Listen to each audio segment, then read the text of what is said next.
열왕기상 22장 10절에서 28절까지 말씀을 우리 같이 함께 한 목소리로 같이 읽도록 하겠습니다. 이스라엘의 왕과 유다의 여호사밧 왕이 왕복을 입고 사마리아 성문 어기 광장에서 각기 왕좌에 앉아 있고 모든 선지자가 그들의 앞에서 예언을 하고 있는데 그나아나의 아들 시드기야는 자기를 위하여 철로 뿔들을 만들어 가지고 말하되 여호와의 말씀이 왕이 이것들로 아람 사람을 찔러 진멸하리라 하셨다 하고 모든 선지자도 그와 같이 예언하여 이르기를 길랏 라못으로 올라가 승리를 얻으소서 여호와께서 그 성읍을 왕의 손에 넘기시리라 하더라. 미가야를 부르러 간 사신이 일러 이르되 선지자들의 말이 하나같이 왕에게 길하게 하니 청하건대 당신의 말도 그들 중 한 사람의 말처럼 길하게 하소서. 미가야가 이르되 여호와께서 살아계심을 두고 맹세하노니 여호와께서 내게 말씀하시는 것 곧 그것을 내가 말하리라 하고 이에 왕에게 이르되 왕이 그에게 이르되 미가야야 우리가 길랏 라못으로 싸우러 가랴 또는 말랴. 그가 왕에게 이르되 올라가서 승리를 얻으소서. 여호와께서 그 성읍을 왕의 손에 넘기시리라. 왕이 그에게 이르되 내가 몇 번이나 내게 맹세하게 하여야 내가 여호와의 이름으로 진실한 것으로만 내게 말하겠느냐. 그가 이르되 내가 보니 온 이스라엘이 목자 없는 양같이 산에 흩어졌는데 여호와의 말씀이 이 무리에게 주인이 없으니 각각 평안히 자기의 집으로 돌아갈 것이니라 하셨나이다. 이스라엘의 왕이 여호사밧 왕에게 이르되 저 사람이 내게 대하여 길한 것을 예언하지 아니하고 흉한 것을 예언하겠다고 당신에게 말씀하지 아니하였나이까. 미가야가 이르되 그런즉 왕은 여호와의 말씀을 들으소서. 내가 보니 여호와께서 그의 보좌에 앉으셨고 하늘의 만군이 그 좌우패에 모시고 서 있는데 여호와께서 말씀하시기를 누가 아합을 꾀어 그를 길랏 라못에 올라가서 죽게 할꼬 하시니 하나는 이렇게 하겠다 하고 또 하나는 저렇게 하겠다 하였는데 한 영이 나와 여호와 앞에 서서 말하되 내가 그를 꾀겠나이다. 여호와께서 그에게 이르시되 어떻게 하겠느냐. 이르되 내가 나가서 거짓말하는 영이 되어 그의 모든 선지자들의 입에 있겠나이다. 여호와께서 이르시되 너는 꾀겠고 또 이루리라. 나가서 그리하라 하셨은즉 이제 여호와께서 거짓말하는 영을 왕의 이 모든 선지자의 입에 넣으셨고 또 여호와께서 왕에 대하여 말씀하셨나이다.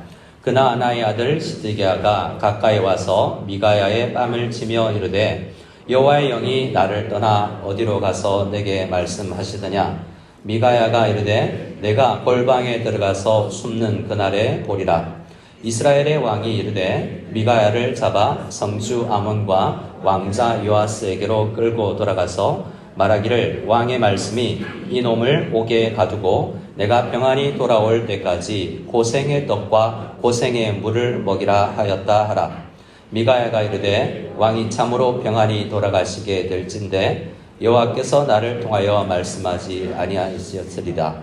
또 이르되 너희 백성들아 다 들을지어다 하니라. 이스라엘의 왕과 유다의 여호사밧 왕이 길랏 라못으로 올라가니라. 아멘. 29절까지 읽었습니다. 오늘 말씀을 보면 어떤 내용이 주로 되어 있냐면 두 왕이 나오고요. 많은 선지자들이 나옵니다. 마치 이 열왕기에서 가장 유명한 본문 중에 하나인 엘리야가 450명의 바알 선지자들과 또 아세라 선지자 400명, 850명과 홀로 서서 이 하나님 앞에 기도를 하며 영적 전쟁을 했던 것처럼 오늘 본문도 이 바알 선지자, 아세라 선지자는 아니지만 여호와의 선지자라고 자칭 불리우는 400명의 선지자들과 참 선지자 미가야가 진리 싸움을 하고 있는 모습을 보게 됩니다. 그 흐름은 이러한데요. 이제 아합 이야기가 열왕기상 마지막 부분에 줄을 이루지 않습니까? 앞부분에 솔로몬 왕 이야기를 하다가 중반 이후부터는 아합 왕 이야기를 중심으로 해요.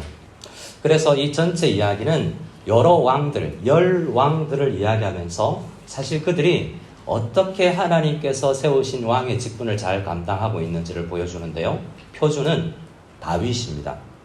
다윗처럼 행하였느냐 안 하였느냐를 보여주고 있는데, 오늘 본문의 아합 왕은 다윗과는 정반대의 길로 나가서 하나님의 마음에 전혀 합하지 않은 사람을 임을 드러내주는 장면이 오늘입니다.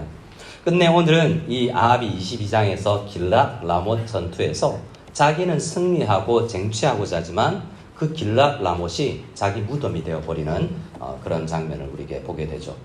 우리가 그래서 열왕기를 통해서 뭘 보아야 되는가라고 생각하면, 우리는 왕이 아니지만, 우리는 정치도 하지 않지만, 우리 하나님께서 왕이라는 직분을 주신 것처럼 우리에게 부모의 직분, 또 교회의 직분들을 주셔서 하나님 앞에 나의 직분을 다윗처럼 잘 행하고 있나를 이 열왕기서를 통해서 확인해 보아야 하는 것입니다.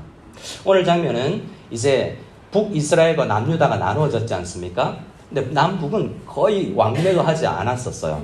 그런데 이 시대 때는, 아합 왕의 말기 시대는 남유다의 여호사밧 왕이라는 왕과 사돈을 맺었어요. 그래서 왕래도 하고, 오늘 본문은 그 남유다 왕이 북이스라엘에 와서 잔치도 하고 이야기도 하는 가운데 마음을 함께 모아서 길랏 라못 저 땅은 원래 이스라엘 땅이다, 우리 함께 나가서 싸우자라고 이야기를 하고 있는 배경입니다. 그 땅은 지금 누가 차지하고 있냐면 시리아, 아람이란 다메섹을 수도로 하는 아람이 차지하고 있어요. 아합 왕의 아버지 오므리 때 빼앗겼던 것 같아요. 그래서 근데 하나님께서 이 악한 왕, 모든 사람들 중에 가장 악한 왕이었던 사람이었던 이 아합에게 은혜를 베풀기 위해서 무명의 선지자들을 보내서 아람 왕하고 싸워라. 너희는 수적으로 너무 열세지만 10몇만 명이 되는 그 군대를 10,000명도 안 되는 너희 군대와 싸워 이길 수 있다고 말씀하셨고, 그래서 싸워 이겼어요. 2번이나요. 근데 2번째 싸움에서 이 아람 왕 벤 하닷이 약속을 합니다. 목숨을 구걸하면서 뭐라고 합니까? 나를 살려주셔서 감사합니다. 나를 돌아가서 아람 왕이 되게 해주셔서 감사합니다. 대신에 우리가 영토 분쟁이 있는 저 땅을 돌려드리겠습니다 라고 약속을 했어요.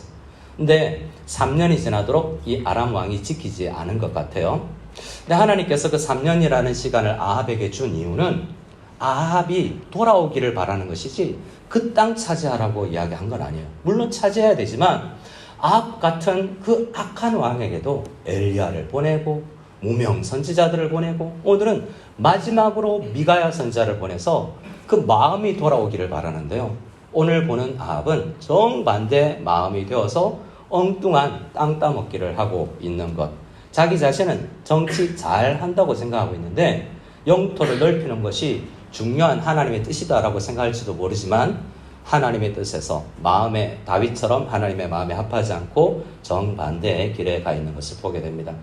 전쟁에 나가기 전에 아합은 그냥 나가려고 해요. 이 모습에서 아합은 그냥 자기 마음대로 사는 사람이라는 걸 알려줄 수 있죠.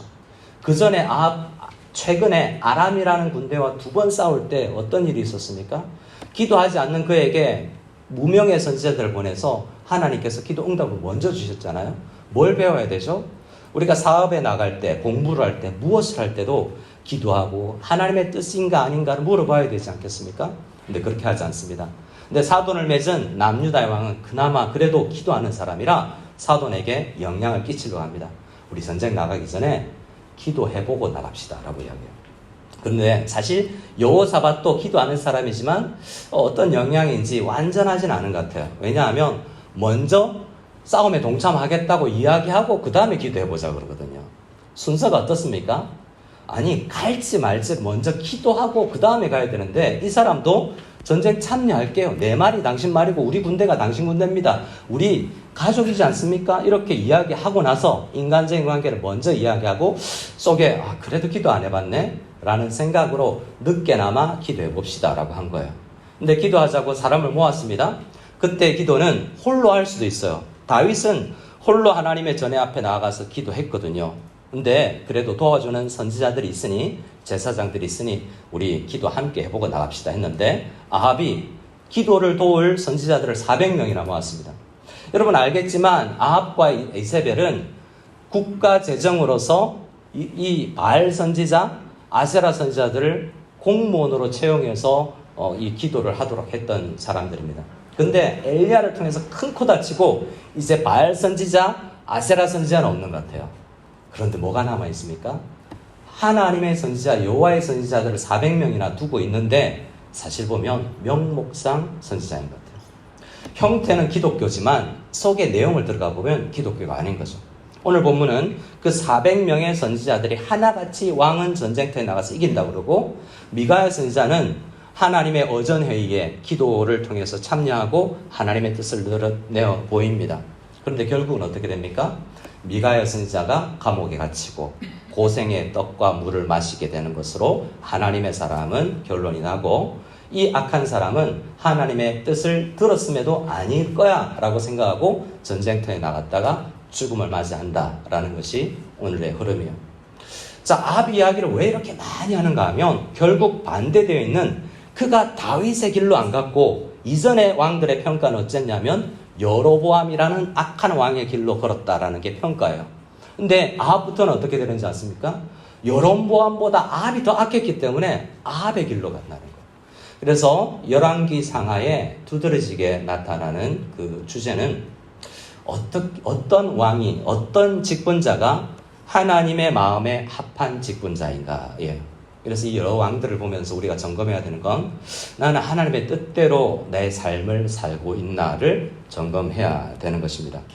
그 표준이 누구라고 했냐면 다윗이라고 그랬죠. 다윗은 여러분 표준이 다윗인데 여러분 생각 어떻습니까? 표준이 다윗이 될 수 있을까요? 다윗 하면 골리앗과의 전투, 그리고 시도 많이 지었죠. 근데 우리는 너무나 잊을 수 없는 다윗의 그 부정과 죄도 기억하고 있지 않습니까? 사실 다른 사람들보다 더 악한 모습을 보였던 왕이 다윗 왕인 것 같아요. 그런데 이상하게 하나님은 평가를 그는 내 마음에 합하다라고 이야기하잖아요. 왜 그럴까 생각해 봐야 됩니다. 그가 표준이기 때문에 나의 삶을 다윗의 삶에 비추어 봐야 되기 때문에 그렇죠. 다윗은 실수도 하는 모든 사람이 그런 죄인의 대표예요. 하지만 죄인으로서 어떻게 하나님 앞에 설 수 있는가를 우리에게 잘 보여주는 사람이죠. 그래서 다윗은 밧세바 사건을 저지르기도 하고 인구조사를 통해서 하나님의 마음을 상하게 했음에도 불구하고 돌이키는, 오늘 아합 왕과의 전혀 다른 모습을 보이면서 우리는 넘어질 수밖에 없고 죄를 지을 수밖에 없고 깨어질 수밖에 없는 존재임에도 그럴 때에도 하나님의 뜻에 합당한 것은 돌아오고 회개하고 낮아지는 자세라는 것입니다. 그래서 우리는 다윗이 표준인 것을 생각하며 다윗과 비교해서 아합의 오늘 본문을 보고 평가를 해볼 필요가 있습니다. 먼저 다윗을 먼저 생각할 때요, 다윗을 어떤 사람인가 생각하면 죄를 짓고 넘어졌지만 요한 사도가 말하는 것처럼 우리들 중에 죄 없다 하면 다 거짓말장일걸? 이라고 이야기하잖아요. 우리는 다윗을 포함해서 다 죄인이에요. 하지만 다윗에게 있었던 하나님의 합한 자세는 뭐냐면 한 번도 선지자의 말 앞에 완고하지 않았어요. 선지자들을 통해서 주어지는 그 말씀 앞에는 꼬꾸라졌다는 거예요. 우리는 다 죄인이지만 말씀 앞에 안 꼬꾸라지면, 안 넘어지면, 안 낮아지면 다윗과 같은 사람이 아닌 것입니다. 근데 왕들을 보면요, 오늘 아합은요 아주 완고하게 선지자의 말을 거부하죠. 그리고 오히려 선지자들을 심지어 핍박하고 가두고 때리는 것까지도, 죽이는 것까지도 보는 것입니다. 사도행전에서 사도 바울은 이렇게 제가 조금 전에 말했던 그런 별명을 다윗에게 붙여줍니다. 성경에 열왕기에서 이런 사람이 있어요. 따라해 볼까요? 하나님의 사람. 이 장면에서 옆 사람에게 한번 인사해 줄 수 있습니다. 하나님의 사람 같아요. 성경에 하나님의 사람이 여럿 나옵니다. 하나님의 사람 참 좋지 않아요? 저희는 아들의 이름을 지을 때 당시에 유명한 책이 있었는데요.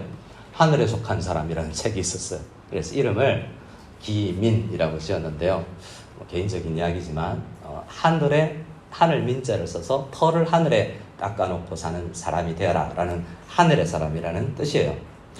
그런데 하나님의 사람은 있지만 사도행전 16장에 하나님의 마음에 합한 사람이라고 평가를 다윗이 받잖아요. 그러니까 이건 진짜 사람이 받을 수 있는 가장 높은 칭호라고도 할 수 있습니다. 우리 하나님의 마음이 얼마나 아파할까?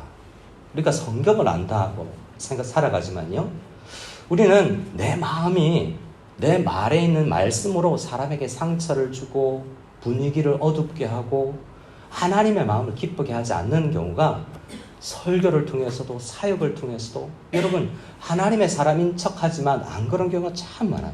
그런데 하나님의 마음에 합한 사람이 된다는 건 우리 모두의 꿈입니다. 다윗이 그런 삶을 살았는데 얼마나 그를 우리가 따라가야 될지를 생각해 봅니다.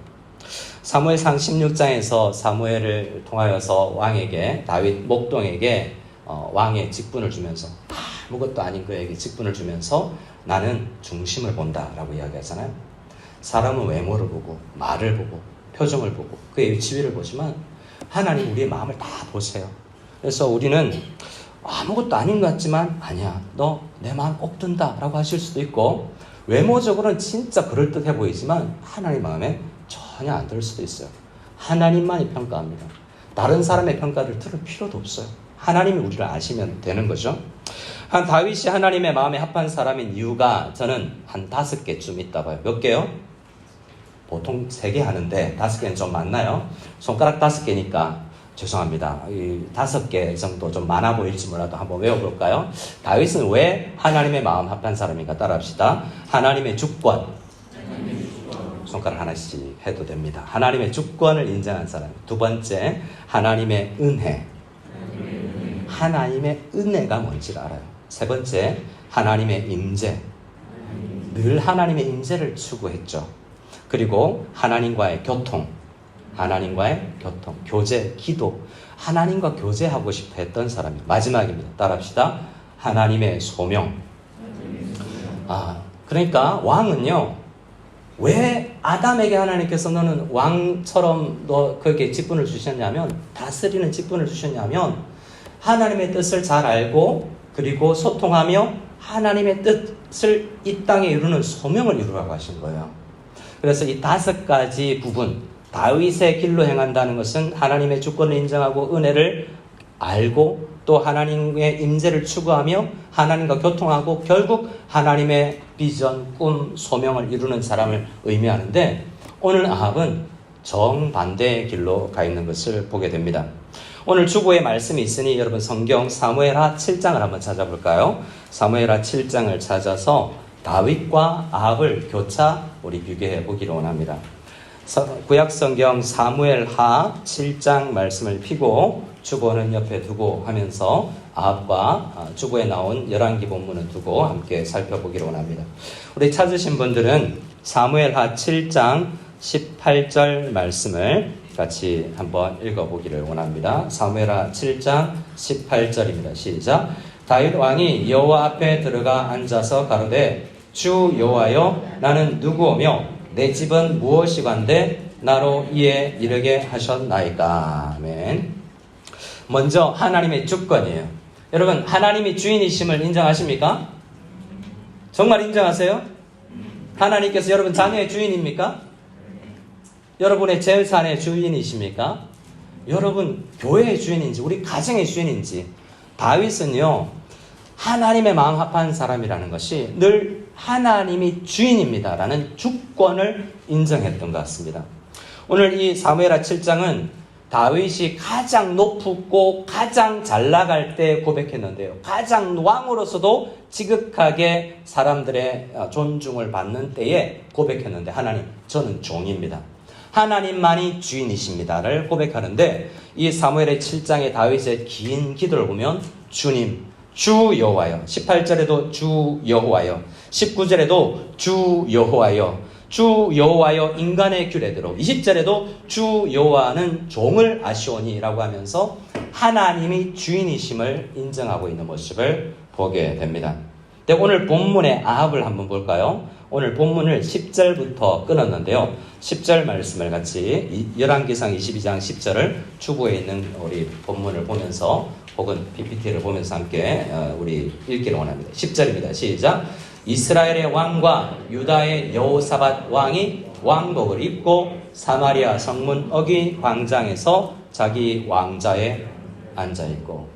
자, 오늘 등장하는 두 왕은 어떤 모습으로 등장하냐면 왕의 옷을 입고 앉아있는 모습으로 등장해요. 신약 성경에도요, 하나님의 자리를 차지했던 많은 사람들이 그 자리를 차지했습니다. 우리 보좌에 하나님이 왕좌에 앉아 계시지 않고 내가 왕좌에 앉아 있으면요, 내가 모든 걸 이끌어가야 되잖아요. 균형 잡히지 않게 되는 것입니다. 하나님이 그 제일 큰 자리를 차지해야 나머지 시간 관리와 모든 것이 되는데, 하나님을 주인으로 인정하지 않는 그 상황에서는 여러분 모든 삶이 엉클어지는 것입니다. 오늘 등장하는 이 모습을 그냥 이야기하는 게 아니에요. 10절에서는 여호와께서 보좌에 앉아 계시는 모습과 이 땅의 왕이 자기 왕좌에 앉아 있는 모습을 극명히 대비하면서 그들이 자기 인생의 왕처럼 노릇했다라는 것을 보여주고 있는 것입니다. 그런데요, 19절을 한번 볼까요? 미가야 선지자가 뭘 가르쳐주냐면, 그 왕좌에 앉아서 내 마음대로 할 수 있다, 400명의 선지자도 내가 마음대로 할 수 있다라고 생각하는 그 아합 왕에게 하나님께서 미가야를 통해서 이 실상을 보여줍니다. 우리가 살아가는 세상의 영적 실상을 보여주는데 그것이 19절입니다. 하늘에 눈에 보이지 않는 장면을 설명하는 겁니다. 19절을 같이 읽읍시다. 시작. 미가야가 이르되 그런즉 왕은 여호와의 말씀을 들으소서. 내가 보니 여호와께서 그의 보좌에 앉으셨고 하늘의 만군이 그의 좌우편에 모시고 섰는데, 여호와께서 그의 보좌에 앉으셨고, 지금도 하나님께서 다스리시는 거예요. 어떤 나라와 어떤 상황과 상관없이 하나님은 그 하늘의 보좌에 앉아서 모든 자연 만물과 영계를 다스리는 겁니다. 이 말씀을 처음 읽었던 사람들은 나라가 없고 왕도 없고, 왕도 나와처럼 포로로 끌려와 있는 바벨론의 포로로 끌려와 있는 사람이에요. 영토도 없고 주권도 없고 왕도 없고 아무것도 없는 존재의 사람들에게 열왕기를 왜 기록해 주셨습니까? 여전히 지금도 우리 여호와 하나님은 보좌에 앉으셔서 우리와 모든 세상을 다스리신다라는 것을 우리에게 알려주시는 것입니다. 그 어전회의에 약간 오해가 나오는 장면이 좀 있을 수 있는데요. 보면 여호와께서 영들에게 물어봅니다. 저 아합 죽어야 되겠는데 누가 가서 죽일래? 라고 물어보는 것 같아요. 우리 이제 11월부터 욥기를 묵상하게 되는데 욥의 이 첫 장에서도 비슷한 어전회의가 일어납니다. 근데 핵심은 뭐냐 하면, 자, 하나님께서 그렇게 모든 것을 통치하신다는 거예요. 마지막까지 하나님께서 기회를 주시며 선지자를 보내지만 그 마지막에는 하나님께서 이 사망의 사자를 보낼 수도 있다라는 것이고, 오늘이 그날인 것입니다. 근데 미가야는요, 그 하늘의 어전회의에 참여한 사람으로 등장합니다. 그래서 예레미야서 말씀에 보면 누가 여호와의 회의에 참여했냐라고 이야기하면서 예레미야 선지자를 통해서 참 선지자는 하늘 어전회의에 참여한 사람들이다 라고 이야기해요. 여기 나오는, 오늘 본문에 나오는 400명의 선지자들은 어떻습니까? 그 회의에 참여하지 않은 사람이에요. 이것은 좀 어려워 보이지만 실제로 하나님의 말씀을 해석하면서 하나님의 뜻을 아는데요, 말씀 앞으로 안 나갔다는 거예요. 어전회의가 어디서 일어나냐면 하나님의 뜻이 다 말씀 안에 있는데요, 이 선지자들은 그냥 왕에게 좋은 이야기만 하는 거죠. 그래서 하늘 어전회의에 참여한 사람들은 기도하는 사람입니다. 미가야가 말씀 보고 기도하면서 하나님의 뜻을 알고 이제는 아닌 것 같습니다라고 뜻을 나타내 보여주는 것입니다. 누구에게요? 여호와의 주권, 보좌에 앉으신 분이 하나님이다라는 것을 인정하지 않는 사람에게 더 이상 이제는 아합 같은 경우에는 기회가 주어지지 않는다라는 것입니다. 이렇게 다윗의 길로 행한다는 것은요, 하나님을 주권을 인정하는 것입니다. 두 번째 따라해 볼까요? 하나님의 은혜. 자, 사무엘하 7장을 펴놓으셨을 텐데 18절을 같이 한번 더 읽어보겠습니다. 18절입니다. 시작. 다윗 왕이 여호와 앞에 들어가서 앉아서 가로되 주 여호와여, 나는 누구오며 내 집은 무엇이관데 나로 이에 이르게 하셨나이까? 사무엘하 7장 18절입니다. 주권만 인정하는 게 아니라 다윗이 자기를 어떻게 생각하고 있죠? 나는 목동이었는데요, 하나님의 은혜로 여기까지 왔습니다 라고 이야기하는 거잖아요. 여러분께 묻겠습니다. 여러분 열심히 공부해서 대학 가고 열심히 애써서 여러분 지금 그 자리에 계십니까? 혹 성공했다면? 하나님의 은혜로 그 자리에 있는 줄 믿는 우리가 다 될 수 있기를 소원합니다. 때로는 낮아져도, 때로는 가난해져도 하나님의 은혜를 믿는 사람은 이것 또한 은혜일 거라고 생각하는 거예요. 고난과 가난과 핍박도 은혜일 것이다. 왜냐하면 하나님께서 인도하셨기 때문에 이건 통과해야 되는 것이구나, 교육 과정이구나 라는 것을 인정하는 사람이 하나님의 은혜를 아는 사람이죠. 다윗은 나는 누군데, 내 집이 뭔데 내가 왕이 되어 있지? 이 자세를 가진 거예요. 그런데 아합은 어떻습니까? 오늘 본문의 마지막은 아합은 은혜를 모르는 사람이라는 걸 드러내요. 하나님께서 아합에게 보여준 게 뭐예요? 비를 거쳐서 하나님의 은혜를 알게 합니다. 비가 없는 게 하나님의 은혜였어요. 바알과 아세라가 틀렸다라는 것을 알아야 은혜인데, 그것을 알기 위해서 3년 6개월의 가뭄이 필요했어요. 그 은혜예요. 그리고 그것을 알기 위해서 엘리야를 보내주시지 않습니까? 그것도 은혜예요. 엘리야가 고통스럽게 나를 찌르는 말을 하지만 그것이 말씀이 들린다는 건 은혜입니다. 많은 선지자들을 보내주셨습니다. 비를 맛보게 하셨습니다. 기도 안 해도 일이 되어지는. 여러분, 기도 안 했는데도 뭔가 되어지면 대부분의 사람은 기도 안 합니다. 아합이 그래요. 기도 안 했는데도 무명의 선지자를 보내서 아람과 싸워 이기게 하고 또 싸워서 이기게 하잖아요. 은혜로 아는 사람이면 다음에는 내가 직접 기도해야지 하는데, 오늘 전쟁에 세 번째로 아람과의 전쟁에 나가서 기도하지 않아요. 은혜를 모르는 사람은 기도하지 않습니다. 오늘 공부에, 오늘 내 사업에 은혜가, 우리 가정에 은혜가 필요하다는 것을 우리는 지난 과정을 통해서 배워야 했는데, 다윗의 길로 행하지 아니하는 아합은 은혜를 알지 못하고 은혜로 마지막으로 보낸 미가야 선지자를 핍박하는 모습까지 보이게 되는 것입니다. 첫 번째는 하나님의 주권이었고요. 두 번째는 무엇이었습니까? 하나님의 은혜였습니다. 다윗의 길로 행한다는 세 번째 의미는 따라합시다. 하나님의 임재. 하나님의 임재. 여러분, 이스라엘은 중심에 하나님의 임재를 상징하는 언약궤를 둔 민족이에요. 우리의 인생 가운데 하나님을 중심에 모시는 것을 그 이야기를 통해서 드러내주지 않습니까?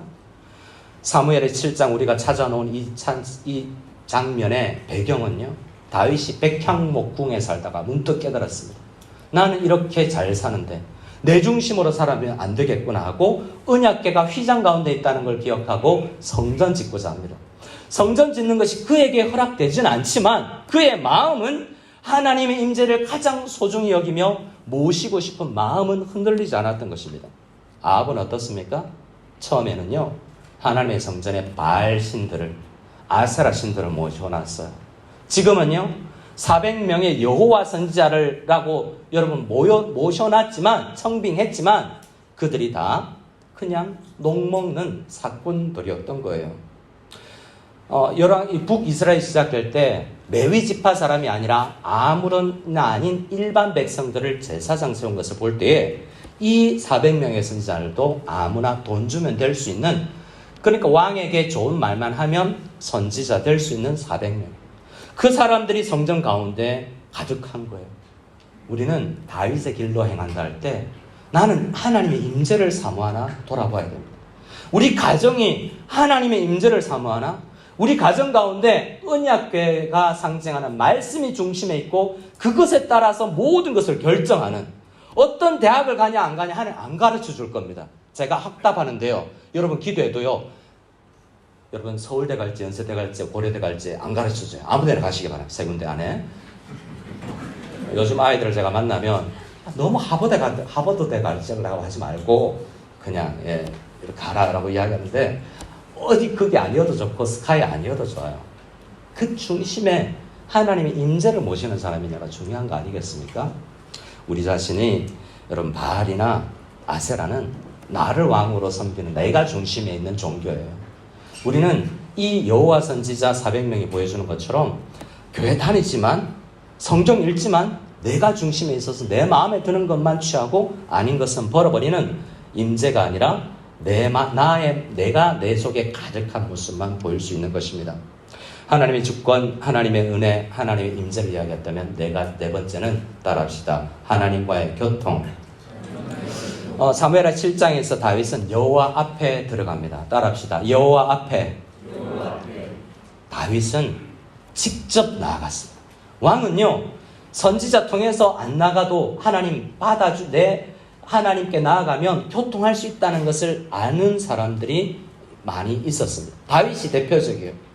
나단 선지자를 통해서 도움을 받았지만 직접 나아가서 앉아서 주님 앞에 무릎 꿇습니다. 다윗은 홀로 하나님 앞에 나아가 하나님의 말씀을 경청하는 사람입니다.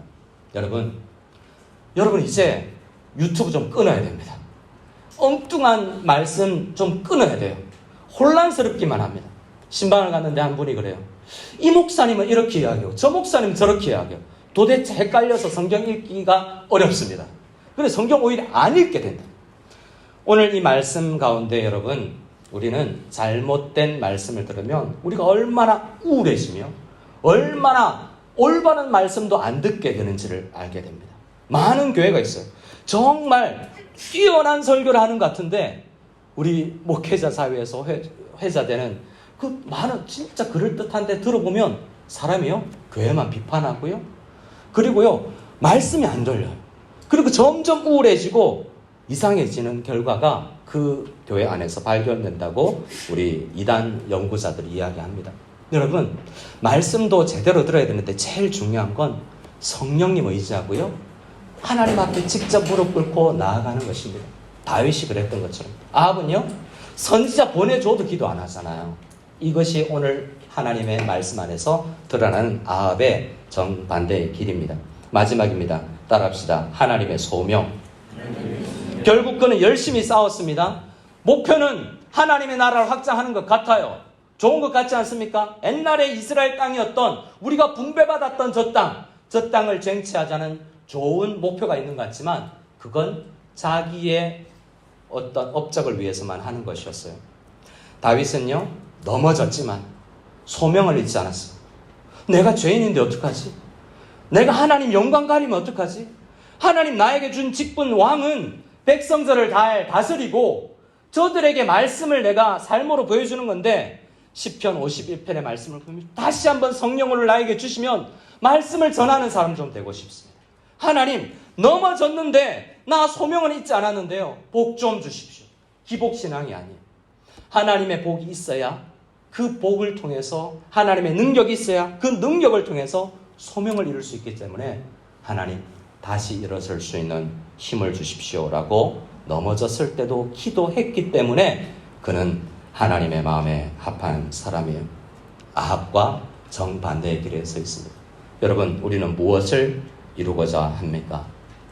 이 땅에서 이루고자 하는 것이 하나님의 뜻에 합당한 것이고, 우리에게 교회를 주셔서 이 중국 땅을 우리가 하나 되어서 이 중국 땅에 복음을 전하고 우리 가정을 세우고 우리 교회가 하나님의 말씀에 든든히 서 나아가야 되는 것이, 무엇보다 내 자신이 말씀으로 임재로 충만하여서 하나님의 사람이 되는 것이 첫 번째 목표일진데, 여러분, 우리가 더 그런 목표를 이루는 사람들로 구성되면 우리가 이 땅에서 온전히 하나님의 뜻을 이루게 되는 사람이 될 것입니다.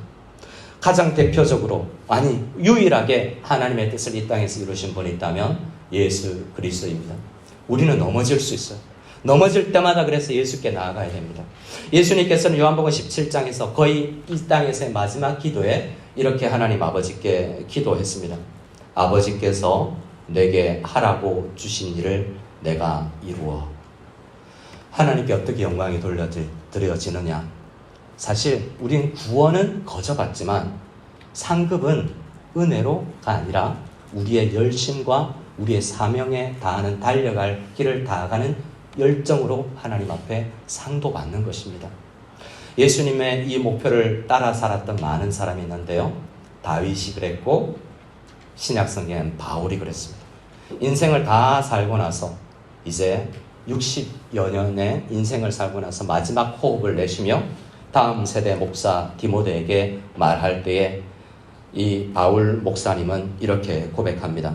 디모데후서 4장 7절에 나는 선한 싸움을 싸우고 나의 달려갈 길을 마치고 믿음을 지켰으니. 여러분, 우리의 인생이 언제 끝날지 아무도 모릅니다. 내일 우리의 인생을, 오늘 밤에 우리의 삶을 주님께서 마치고 영원을 부르실 때에 나는 선한 싸움을 싸웠다라고 이야기하며 소명의 길을 걷고 있다라고 우리가 하나님 앞에 고백할 수 있는지 돌아보기를 원합니다. 개인적인 이야기지만 우리 교회 성도 한 분 이야기하면, 우리 교회에서 오랫동안 신앙생활 하신 박용삼 장로님은 늘 가족들에게 이렇게 이야기했다고 합니다. 나는 달아 없어지는 인생을 살고 싶다.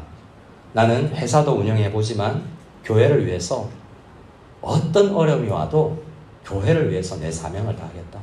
나에게 안수집사라는 사명이 있었고 교회에서, 우리 교회에서 장로라는 직분이 주어졌는데 이 사명은 흔들리지 않고 그 길을 묵묵히, 싸움이 많이 있지만 이 다윗이 걸었던 5가지의 영역을 가지고 그 싸움을 싸우며 나아가는 인생이었다라는 것입니다. 저는 개인적으로 생각할 때 그 장로님이 한 개인을 높이는 것 같지만 저에게 많은 것을 가르쳐 줬습니다. 교회를 위해서 어떻게 낮아지고 어떻게 엎드려야 되는지. 마지막 호흡을 내쉬던 세브란스 병원에 그를 배웠을 때 눈짓으로 말해준 것, 그 전에 만날 때마다 말씀해 주신 것, 목사님 좋은 목사 좀 되어주기를 저는 날마다 기도하고 있습니다. 항상 기도할 때마다 목사님을 위해서 기도합니다 라고 하던 그분이 장례식, 저는 첫 번째 장례 집례를 그분을 했습니다. 마치 의사들에게 수술을 하기 위해서는 해부를 위해서 어떤 시신이 필요한 것처럼 장례 한 번도 못 해보셨죠, 목사님? 저를 통해서 장례도 한번 해보십시오 라고 이야기해 주는 것 같습니다. 이제는 말할 수 있지만 제가 입고 다니는 양복은 대부분 박 장로님이 물려주신 것입니다. 저는 우리 교회 와서 양복 한 번 사본 적 없습니다. 그분이 돌아가시면서 유품을 정리하면서 양복 몇 벌을 주셨고 마침 옷에 맞아서 입고 다닙니다. 5년째 저는 박 장로님 옷만 입고 다닙니다. 그러면서 한없이 부끄럽습니다. 저는 사명을 다하고 있는 목사인가 돌아봅니다. 근데 한 평신도에 그 사명을 다하는 모습보다 저에게 너무나 연약한 모습이 있는 것을 보게 됩니다. 하지만 열왕기를 통해서 저는 생각하는 것이 있습니다. 나는 연약하지만 다시 예수 그리스도, 이 땅에 와서 모든 사명을 이루신 예수 그리스도 안에 있으면 되는구나 라는 것을 생각합니다. 그리고 그 자세로 또 나아가려고 합니다. 엎드리려고 합니다. 성도 여러분, 저도 더 엎드리고 저도 더 낮아지고 하나님의 뜻을 이루려고 할 것이니 우리 함께 이 땅에 주신, 우리에게 주신 하나님의 소명이 무엇인지를 기억하고 나아가는 우리 다 되었으면 좋겠습니다. 하나님의 주권을 인정하고 보좌에 그분이 앉아있음을 인정하고 하나님의 은혜가 무엇인지를 알며 하나님의 임재를 추구하고 하나님과 함께 소통하며 결국에는 하나님의 뜻을 이 땅에서 이루어내는 그러한 하나님의 사람 다 될 수 있기를 소원합니다.